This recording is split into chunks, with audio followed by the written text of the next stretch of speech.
This episode is brought to you by Brewy, a coffee that nourishes your mind and body.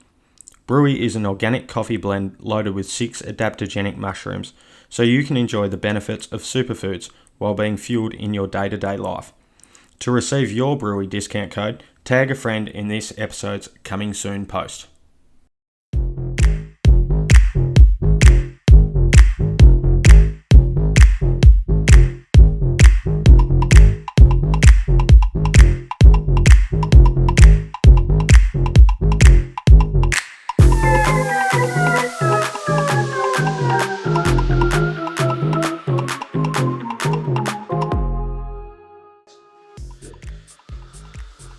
Welcome back, everybody, to the newest episode of the UR pod usage rate.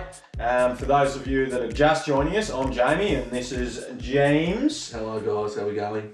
So today we're going to be previewing the Southeast Melbourne Phoenix roster. You might have heard me last episode, I called them the championship favourites. It's a big call. It's a massive call.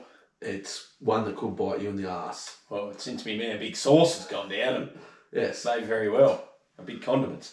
So they're obviously keeping a hold of him. They've got the injury replacement in, which we'll get to when we get to the ins. Also holding on to Ruben Tarangi.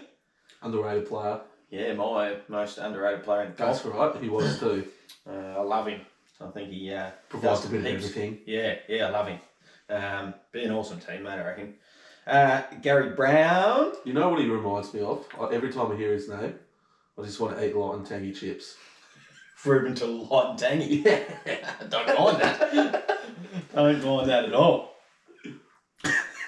Light and That's not what tangy. I thought you were going to say, but No. I like it. Gary Brown, thought he was pretty good last year, but missed a few games at crucial times of the season. Mitchell Creek. Probably the best Australian NBL player. Like the best local, would you say? Yeah. It'd be close. Yeah, I think so. Just unfortunately he's not a bit taller or can shoot the ball a bit better because he maybe played NBA. Yeah, well, we had another deal lined up, and then COVID. Yeah, so... So potential MVP this year. Man, I've used him on the hoop grid a lot. Yeah, he'd be pretty good on the grid, wouldn't he? Under 1% all the time. Yeah.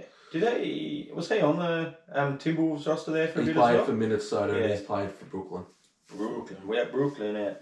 And Owen Foxwell's been promoted from the DP spot to a main roster spot. In my opinion. Yeah, I think he's really come along quite nicely. I think he'll be... Dominate's going to be a 1, doesn't he? Yeah.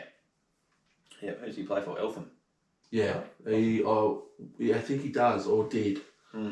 Definitely did, but not sure now. Yeah. So some pretty solid ins hanging around. Sauce and the light and tangy chips, and a Brown Creek with a fox next door. Yeah. So Deary me. that's that rolled off the tongue. Quickly cover the outs. I've got a couple of large ones. Ram Brockhoff. Sad to see him retire. Yeah. I think he'll I loved him. I reckon he'll go well in the media. Same. Yeah. It was good on the Bunnings ad. I haven't seen that. Tohai Smith Milner. Gone over to Adelaide. Trey Kell, also at Adelaide. Did you know he played for Syria? Who? Trey Kell. He's Syrian American. Is he really? He is. Unbelievable. There I you did go. not know that. Joe Chi. Big one size-wise. Yes, but skill-wise.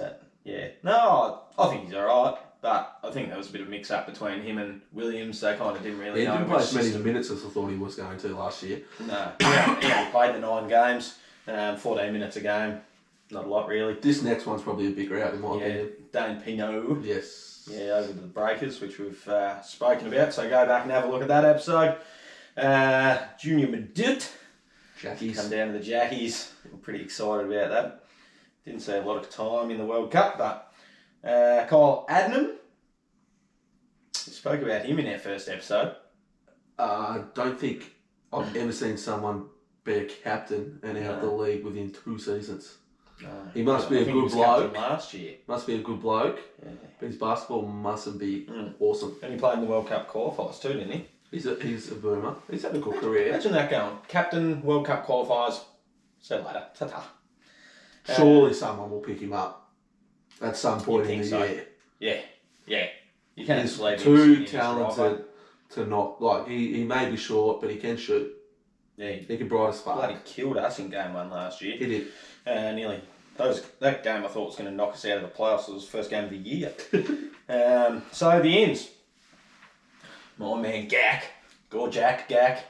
Like him? Yeah, I do like him. I thought he was pretty good with Brisbane last year. He sort of got mixed up a bit in the rotation behind the other big fellas. He fouls a lot. Yeah, I think he'll be a pretty good backup behind Big Sauce. Probably see a bit of an increase in minutes. He's looking like a backup sort of spot. So, also coming in, you'd think in a bench spot, Matt Kenyon. Doesn't provide you with heaps, but provides you with pretty good stuff, I reckon, Matt Kenyon. Yeah, does a lot of the things that don't come up in the box score. That's right. I think he'd be, like you say these good teammate guys. I think there's a reason why he keeps getting roster spots. He obviously does enough of those things to provide value. I think he was really good for the Jackies. I think he's going to be missed. Yeah. In those bench, well, not bench. He started a lot of games. And he was a genuine starting two guard. I don't know if he was a genuine starting two guard, but he started. I think the Jackies will miss those type. And Isaac White, but anywho, just high energy, unreal offensive rebounder for a guard, I reckon. And like you say, he does those dirty. You see him all the way set the screens. You see, and for someone of his size, he really uses it well. Yeah, agreed. I think he's a better shooter than what he thinks he is. I think he's a confidence player, don't you? Yeah, 100%. He had some unreal games last year. I remember one up at Cairns when we had a couple of players out, and I think he scored 16 or 17 points in the first half. Isn't it weird how it just takes a couple of injuries for people to think, yep, it's my turn to go, when you probably could do that every game or more consistently. Yeah, maybe he's just given the green card. Yeah. Now, the man that I know you're very excited about, the Vanilla Gorilla.